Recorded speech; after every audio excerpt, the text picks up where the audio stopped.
Undoubtedly, there are many ways to depict shadows in painting. Many techniques, many approaches. Each artist solves this problem in their own way. Today I'd like to tell you about one of these methods, a solution that I borrowed from the great Caravaggio. My name is Nick, this is my art channel, and let's get started. I suggest you to take a look at the painting Supper at Emmaus from 1605, from which we can learn what we need to know. Let's visit the Alta Definizione website, which hosts high-resolution digital reproductions of world masterpieces. Enter a search request, select the painting we need, here it is, zoom in and begin our analysis. Let's take a closer look at the face of Christ, specifically at the shadow side of it. What can we see? We can clearly see almost untouched areas of dark reddish ground. You can even see the texture of the canvas. But what gives us the right to assume that these are indeed untouched areas of ground? Well, firstly, it's simply visible. And secondly, it's known that in many of Caravaggio's paintings, the ground can be seen at the edges of the figures. Well, let's see.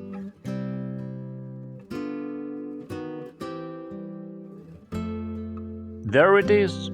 See? Exactly the same color. Obviously.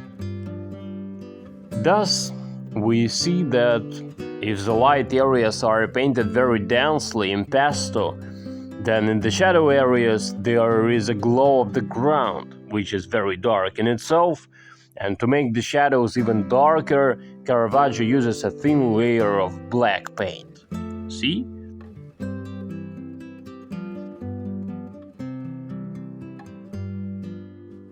You can visit the site yourself and take your time exploring and studying this work. We see the same principle in another figure. Take a look.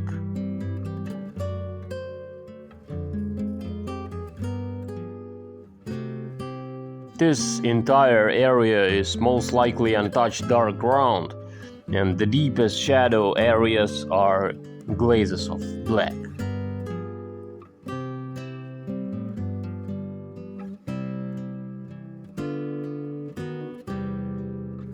Anyway, I think you got the idea.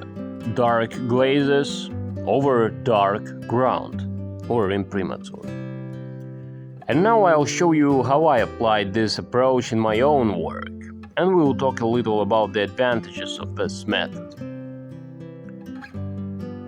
You are probably already familiar with this painting. There are several videos featuring it on my channel, for example about how I painted the light areas of skin. If you are interested, you can watch it here. As a dark color for shadows, I chose a wonderful shade called Van Dyke Brown, named after the famous Dutch painter Anthony van Dyke.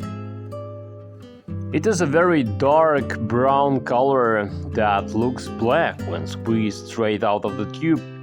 But when you add just a small amount of linseed oil, you can see how it opens up and reveals its noble, warm, earthy tone.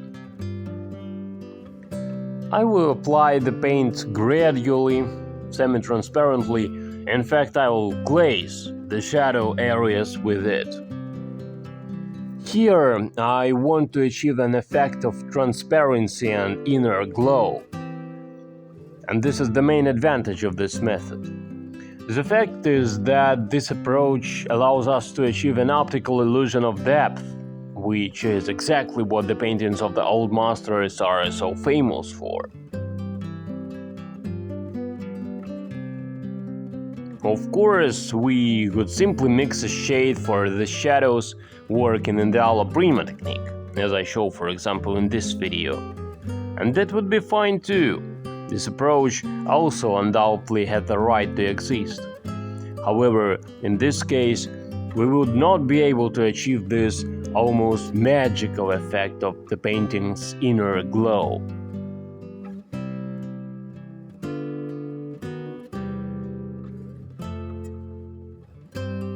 I remember that when I first became interested in traditional painting and began to study the multi-layer technique, for a very long time it was unclear to me how best to work with shadows. And here, studying the works of the old masters helped me a lot, really. I spent a lot of time trying to understand how they solved this problem, I mean technologically. And the main rule I came up with for myself at the time was that white should be avoided in shadows, and shadows should be warm, and then they will create an effect of volume and depth. I don't know if you will like this method or not, but I think it's definitely worth trying, at least as an experiment.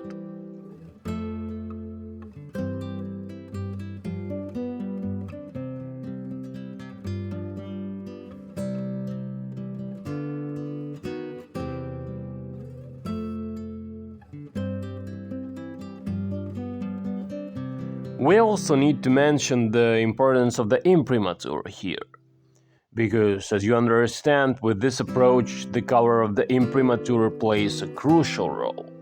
Therefore, even at the stage of preparing the canvas, you should already imagine what your shadows will look like, and based on this, select the necessary shade of the imprimatur. And this is perhaps the most difficult part of this method. Let me explain. The color of the shadows you see now is essentially a mixture of three shades: the shade of the imprimatur, burnt umber underpainting, and Van Dyke brown glazing. But the difficulty lies in the fact that you do not mix them on the palette at once, but by superimposing them on each other in a translucent manner. This creates an effect similar to colored glass layered on top of each other. Understanding how layers of paint interact with each other is the key to successfully mastering this technique. Of course, this requires some experience and practice, but I think the results you can achieve with this approach are definitely worth the effort. Please share your thoughts in the comments. Alright, what do you think about that? I am always very interested in the opinions of my colleagues. And for now, I wish you all the best. I hope this video was helpful to you, and see you in the next episode. Bye.